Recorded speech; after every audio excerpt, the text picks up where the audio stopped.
கலாத்தியர் 6ஆம் அதிகாரம். சகோதரரே, ஒருவன் யாதொரு குற்றத்தில் அகப்பட்டால் ஆவிக்குரியவர்களாகிய நீங்கள் சாந்தமுள்ள ஆவியோடே அப்படிப்பட்டவனை சீர்பொருந்த பண்ணுங்கள். நீயும் சோதிக்கப்படாதபடிக்கு உன்னை குறித்து எச்சரிக்கையாயிரு.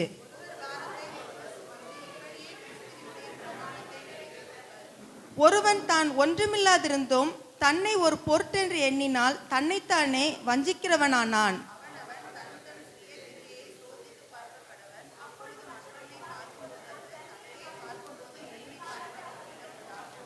அவனவன் தன் தன் பாரத்தை சுமப்பானே.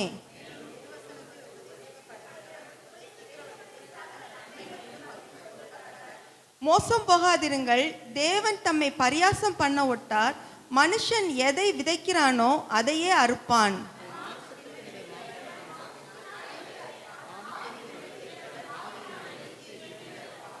நன்மை செய்வதில் சோர்ந்து போகாமல் இருப்போமாக.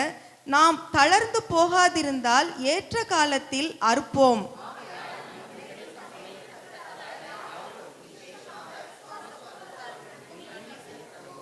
என் கையெழுத்தாய் எவ்வளவு எழுதினேன் என்று பாருங்கள்.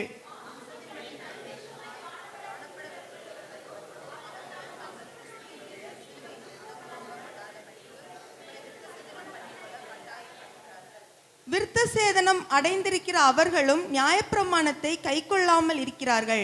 அப்படி இருந்தும் அவர்கள் உங்கள் மாம்சத்தை குறித்து மேன்மை பாராட்டும் படிக்கு நீங்கள் விருத்த சேதனம் பண்ணிக்கொள்ள வேண்டும் என்று விரும்புகிறார்கள்.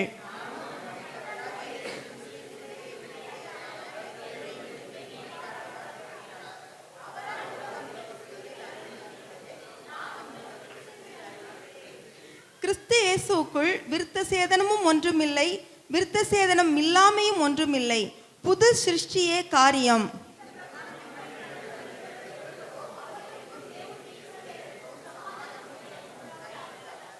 இனிமேல் ஒருவனும் எனக்கு வருத்தம் உண்டாக்காதிருப்பானாக. கர்த்தராகிய இயேசுவினுடைய அச்ச அடையாளங்களை நான் என் சரீரத்திலே தரித்து கொண்டிருக்கிறேன். அனைவரும் சேர்ந்து வாசிப்போம்.